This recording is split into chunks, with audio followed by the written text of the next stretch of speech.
La pirinola gira en la radio.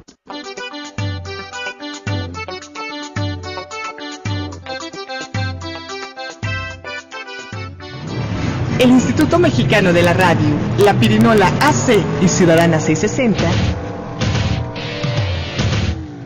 presentan La Pirinola 4x4. 4 personas, 4 formas de vivir la discapacidad. El primer programa de radio tradicional que se transmite en directo en lengua de señas mexicana a través de Radio Sorda. Un espacio destinado a la cultura de la discapacidad. La Pirinola 4x4. Comenzamos. La Pirinola 4x4, 4 discapacidades y 4 formas de sentir la vida desde Ciudadana 660 AM, hoy con el tema protección civil y discapacidad motora. ¿Cuáles son las indicaciones a seguir durante un incendio o un sismo? Y sobre todo, ¿qué medidas se pueden aplicar en una persona con discapacidad motora? Para ello contamos con un invitado que nos va a hablar precisamente sobre este tema en protección civil. Yo soy Enrique Aviña, persona con trastornos de ansiedad y depresión, y saludamos a todas las radiodifusoras de los estados que nos acompañan en estos momentos, como es en Fusión IMER, en Tijuana, Baja California, Órbita IMER, en Ciudad Juárez, Chihuahua, Radio Azul, en Lázaro Cárdenas, Michoacán, Radio IMER, en Comitán, Chiapas, Radio Lagarto en Chiapa de Corzo, Chiapas, y Yucatán FM, en Mérida, Yucatán. Y también saludamos a Sandra Vázquez, quien nos va a aportar en estos momentos los números telefónicos. Hola Sandra, ¿cómo estás? Hola, claro que sí, con gusto Enrique. Los teléfonos son 5604-8229, 5604-7926 y 01800-670-1680.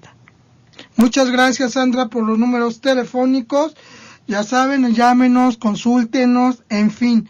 Bueno, hoy vamos a mencionar 2 medios electrónicos en donde pueden establecer contacto a través de Facebook. Contamos con 2 páginas, La Pirinola y Radio Sorda, donde precisamente estamos transmitiendo en vivo, y también vía Twitter estamos como @la Pirinola. Y bueno, pues ya vamos de lleno al tema. Continuamos con protección civil y ahora es en la discapacidad motora.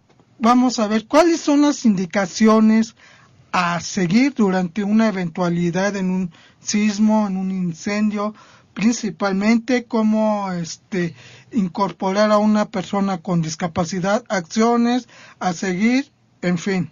Bueno, nos acompaña esta Tania. Hola Tania, ¿cómo estás? Hola Enrique, muy bien, muchas gracias. Y también Aide Hernández Velasco. Hola Aide, ¿cómo estás? Hola Enrique, muy bien, muchas gracias. Y nos acompaña Edgar Moya de Protección Civil. Hola Enrique, buenas tardes. Buenas tardes. Hola, bien, vamos buenas tardes. a seguir con el tema y te dejamos, Tania, adelante. Muchísimas gracias Enrique. Hola Aide, ¿cómo estás? Hola Tania, muy bien. Qué bueno Aide, me da muchísimo gusto. Y bueno, pues aquí vamos a platicar las dos Aide con Edgar, ¿qué te parece? Muy bien, excelente idea.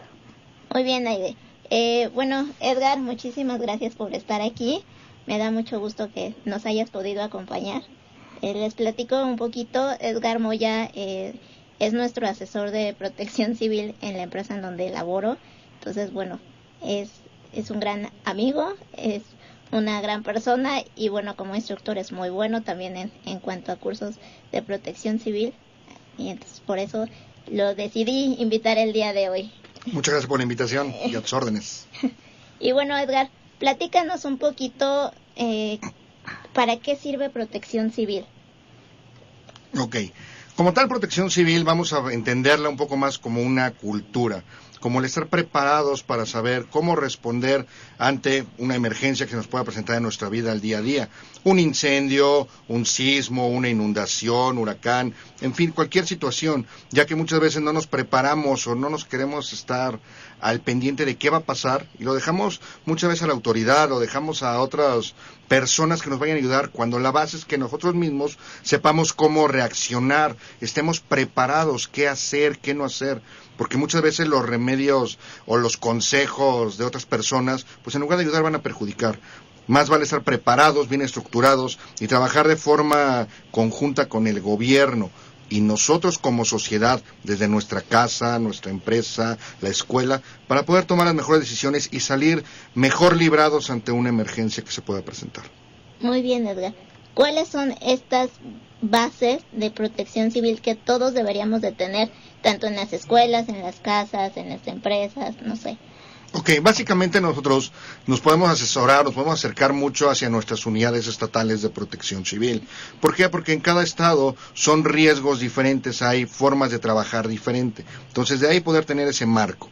De ahí nosotros lo implementamos en nuestras casas, en nuestros lugares donde estemos trabajando o donde estemos en ese momento.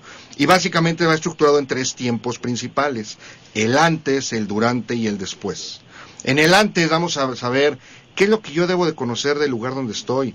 Si puedo salir, me puedo quedar, dónde son mis salidas de emergencia, mis rutas de evacuación, si tengo un extintor, si tengo un botiquín. Y muchas veces no basta con el simple hecho de tenerlo, sino realmente saber utilizarlo o lo puedo utilizar. Entonces, esa es la magia. ¿Para qué? Para que cuando se presente la emergencia, que sería el durante, pues ya sepamos qué hacer, no estar improvisando, no estar inventando, y de esta manera pues salgamos mejor librados, no salgamos perjudicados. Y finalmente, una parte que se le llama un restablecimiento, una evaluación. El lugar donde estoy, si se inundó, se incendió, hubo un sismo, ¿es seguro para que yo pueda regresar? El lugar donde yo estoy ya no va a volver a tener este percance, o ya qué es lo que sucedió para evitar que otra vez vuelva a ocurrir esta situación. El antes, durante y después. Ok, Aide, ¿le tienes alguna pregunta a Edgar? Sí, he escuchado hablar del triángulo de la vida. Ok. Bueno, así se le llama. ¿Qué tan cierto o qué tan seguro es esto del triángulo de la vida? Ok, esta parte, Aide, es importante que sepamos de dónde tiene su origen, ¿no? Como tal, muchas veces hay mucha información de que se hace, se forma, etcétera, ¿no? Pero el concepto inicial es que en una estructura sólida, puede ser un escritorio, una mesa, un colchón, va a caer un objeto, y ese objeto puede generar un triángulo, una forma geométrica donde yo puedo estar. Ese concepto, si lo ves así en la parte utópica, pues sí va a servir. Pero ¿qué pasa si estoy abajo de un escritorio y la losa de 40 centímetros cae? Pues con todo y el escritorio me voy a mover. Entonces no es tan factible, no se puede estandarizar como una receta de cocina, ¿sale? Si mi techo o si el lugar donde yo estoy cae solamente un plafón, pues sí me va a servir, pero no me garantiza nada que sea el techo, que sea la losa donde estaba anclado este plafón, que se vaya a caer. Aquí lo más recomendable es, en lugar de basarnos solamente al triángulo de vida, es irnos hacia los espacios vitales.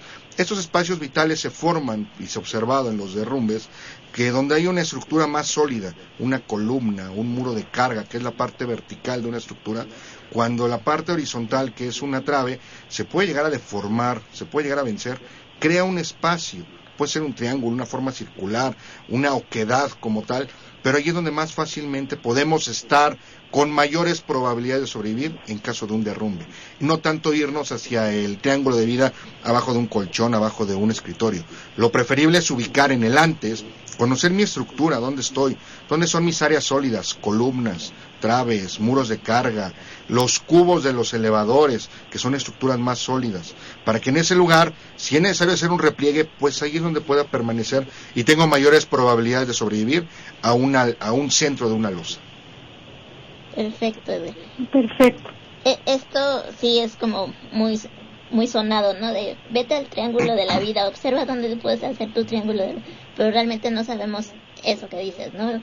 La losa, de qué grosor tiene y cómo vaya a caer y si nos vaya a lastimar de alguna otra manera también, este tipo de cosas. En dado caso de que tuvieran a su alrededor alguna persona con discapacidad, ¿qué es lo que se tiene que hacer? Ok, aquí entramos en esta parte del antes, que es la base de la protección civil. La base de protección civil va a ser la palabra prevención. Si yo logro prevenir, si yo logro estructurar un plan familiar, industrial, interno, especial, como le queramos llamar, pero del saber qué hacer antes, esa va a ser la magia para que podamos responder mejor ante una emergencia. En este caso, nosotros con nuestras personas que tengamos, pues conocer el lugar, a dónde hay que llevarlo antes, en dónde lo tenemos que ubicar. Si en el caso de una evacuación, ¿cuánto tiempo me tardo en evacuar? Si estoy en un primer o segundo piso. Aquí la magia es involucrarlos, porque todos estamos en el mismo barco, en el mismo lugar. Entonces, que todos conozcamos mis zonas de menor riesgo. Y al contrario, también las zonas de mayor riesgo en las casas, como pueden ser escaleras, ventanales, anaqueles o libreros que estén sueltos, que son lugares donde no tendríamos que ir. Vámonos hacia lugares donde sí hay que la gente sepa cómo actuar, pues en la medida de las posibilidades, lo más prontamente posible. Y si hay que evacuar, que conozca mis rutas de evacuación, por dónde voy a salir, que se sepa agarrar de los barandales, que tome medios de identificación, como algún tipo de deformidades o algo, para que intente saber en qué piso va, por dónde es mi ruta de evacuación. Porque desafortunadamente no hay una señalética, no todos los lugares están preparados para recibir o para poder trabajar ante personas con discapacidad. Ante esta problemática, pues tendremos que apoyar todavía mucho más, en este caso, para que sepan responder de la mejor manera posible. Claro, ¿no? Y nosotros también como personas con discapacidades, el involucrarnos y también, digo, si nos agarran algo de esto solos, en casa o donde sea, saber cómo reaccionar, ¿no? Ubicar perfectamente salidas de emergencia, como tú dices, muros que puedan ser de carga, lo que es como lo más fácil de identificar. Yo creo que las traves en cualquier edificio es como lo más sencillo, porque según yo es lo que sobresale de las estructuras. Exactamente. ¿No? Entonces, como persona con discapacidad, creo que el identificar esas partes es muy bueno. En cuanto, digo, si fuera un incendio, creo que a fuerzas tendríamos que evacuar, ¿no es correcto? Es correcto. También aquí va un punto importante, es bueno, no nada más basta con que mi oficina, mi empresa, pues esté preparado adecuadamente para una parte de protección civil, cómo responde, sino nuestra casa, ¿no? Que es donde nosotros estamos la mayor cantidad de tiempo posible y donde vivimos, pues ahora sí que los fines de semana, entre semana, diario. Entonces, ahí es donde nosotros tenemos que también conocer o adaptar nuestros lugares para que yo sepa dónde es mi zona de seguridad, colocar alguna señalización, algún objeto que yo identifique, la ruta de evacuación, que siempre esté libre, no que tengamos los juguetes, el sillón, la mesa, o sea, que podamos tener la seguridad que va a ser una ruta de escape, no al contrario, una pista de obstáculos, que tenga que pasarlos y salir, etcétera, ¿no? Exacto. Bueno, vamos a escuchar un audio y regresamos. ¿Y tú sabes contar?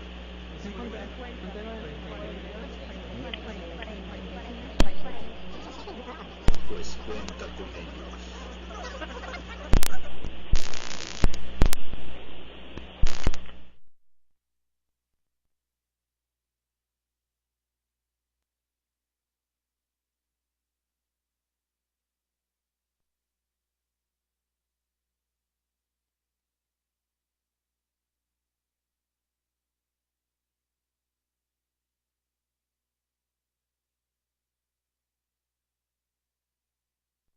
Para en caso de los que presenten algún tipo de discapacidad motora.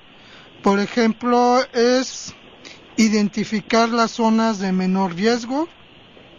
Vamos a ver cuáles son las zonas de menor riesgo, ayudarle, preguntarle acerca de su movilidad, no empujar, contar con un plan de protección civil o acciones de apoyo por parte de familias y amigos.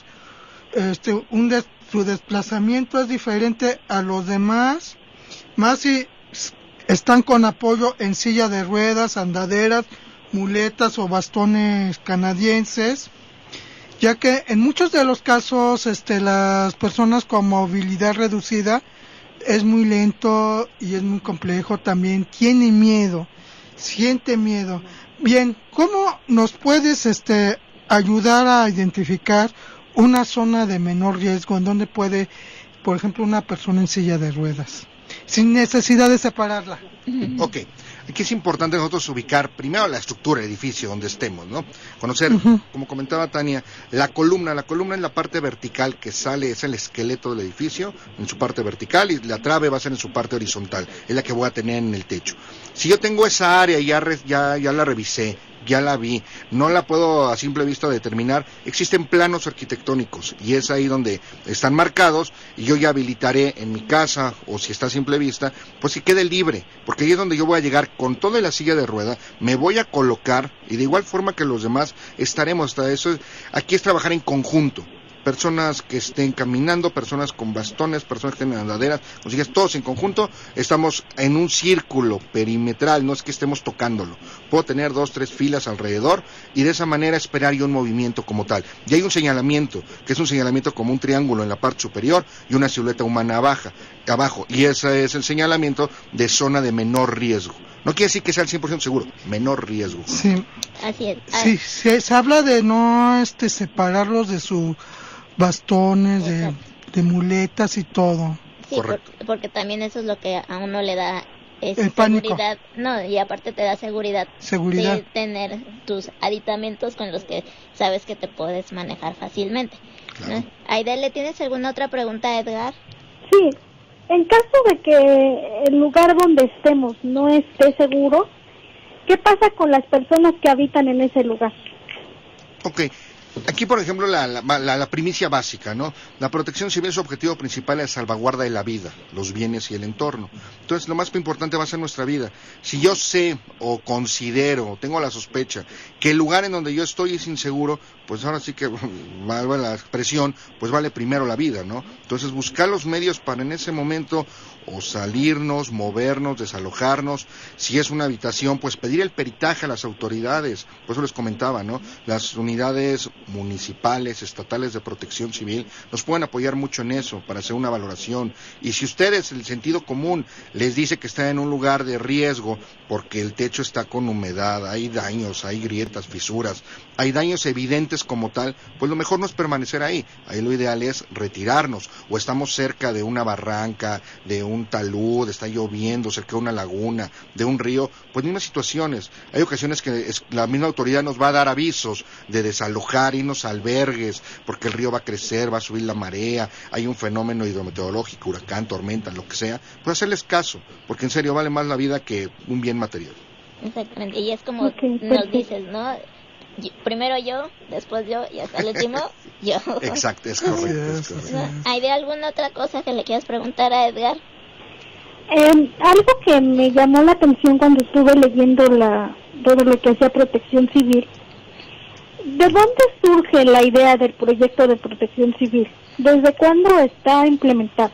Ok, como tal, bueno, si nos vamos a la historia, el origen de la protección civil viene desde las guerras, en el cual, pues al final de cuentas había dos entes que eran los del conflicto y quedaba la población civil en medio.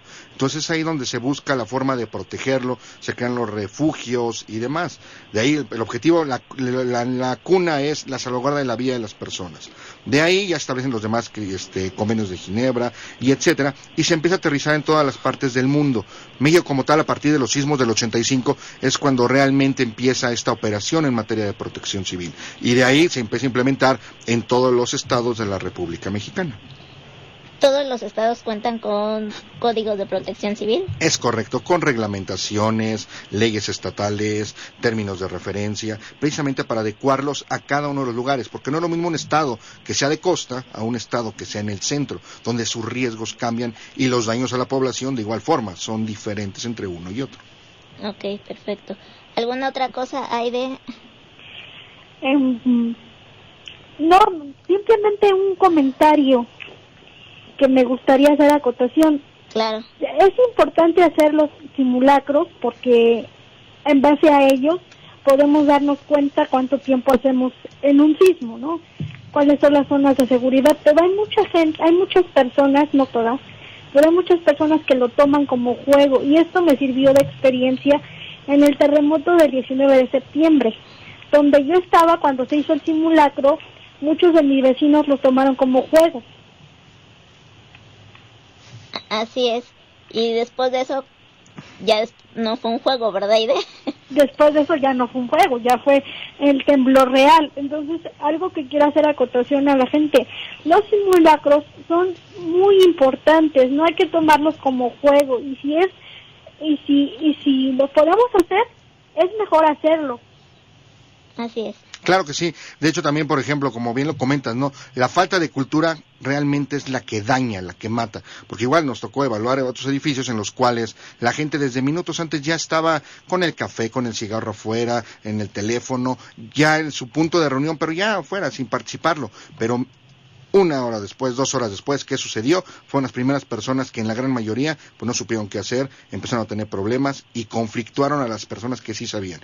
Y en las casas, que no es obligatorio, pero sí debe ser un tema más de cultura, de cultura básica para nuestra vida, nuestra familia, tener nuestros programas familiares de protección civil, el organizarnos, qué vamos a hacer, por dónde es mi salida de emergencia, a dónde voy a llegar, evalúen su punto de reunión. Muchas veces es más seguro, en algunos casos en sismo, quedarme adentro, porque si mi fachada es de vidrio, o estoy en una barranca, o estoy abajo de palmeras, árboles, cabos de atención, pues es más peligroso estar afuera que adentro. En otras ocasiones es mejor estar afuera, porque estoy en una explanada, en un parque, en un estacionamiento, a quedarme dentro. Pero todo eso, como bien comentas, sale o se traduce, se aterriza mucho con los simulacros, el evaluar nuestros tiempos, cuánto tiempo me tardo en bajar, si traigo una muleta, traigo un bastón, traigo una silla de ruedas, pues muchas veces hasta puede ser más seguro quedarme, porque las demás personas me pueden aventar, me pueden empujar, no me puedo mover tan fácil, y yo permanezco en mis zonas de menor riesgo, pasa la emergencia, mi edificación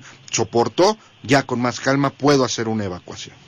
Es correcto, ¿no? Siempre hay que hacer caso a todas las indicaciones que nos den en caso de alguna emergencia, y también seguir las instrucciones en algún simulacro que tengamos. Bueno, Edgar, pues muchísimas gracias por estar aquí, por compartir tu experiencia, y esperamos que nos puedas acompañar en otra ocasión con otro tema. Hombre, muchísimas gracias, al contrario, una experiencia muy padre y a sus órdenes. Bueno, pues agradecemos a Aide, te agradecemos una vez más por estar con nosotros. Gracias a ustedes por invitarme. Nos escuchamos el próximo programa. También Tania y también a Edgar de Protección Civil. Muchas gracias por estar con nosotros en esta media hora del programa. Yo quisiera que siguiera, ¿no?, con este tema, pero pues el tiempo nos carcome. Y esto fue la Pirinola 4x4, 4 formas de sentir la vida en 4 discapacidades. Desde Ciudadana 660, hasta la próxima. Adiós. Adiós.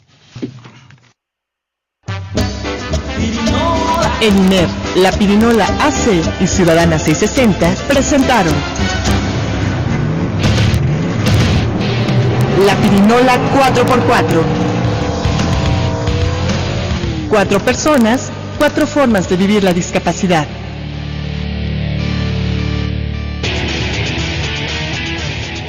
La Pirinola gira en la radio. Productor, Elías Levín Rocco. Coach de producción, Gustavo Monterde Gutiérrez. Asistente de producción, Luis Fernando Vega Martínez. Servicio social, Ángela Sánchez Alejo. Productores asociados, Miguel Ángel Durán Vázquez y Enrique Aviña Chávez. Locutor, Enrique Aviña Chávez. Coordinación de invitados, Lourdes Silva Gutiérrez. Locutora institucional, Sandra Vázquez. Operador, Manuel Compantitla. Radio Sorda. Realización y producción, Elías Levín Rojo. Camarógrafa, Carmen Hernández. Servicio social, Marco Álvarez Susano y Jesús Eduardo Velázquez Velasco. Intérpretes en LSM. Asociación de Intérpretes en Lengua de Señas del Distrito Federal, AC. Música, Daniel Shifter Aceves. Con el apoyo de Comunicación Transdisciplinaria en la Convergencia de Medios DCSH UAM Xochimilco. La Pirinola 4x4.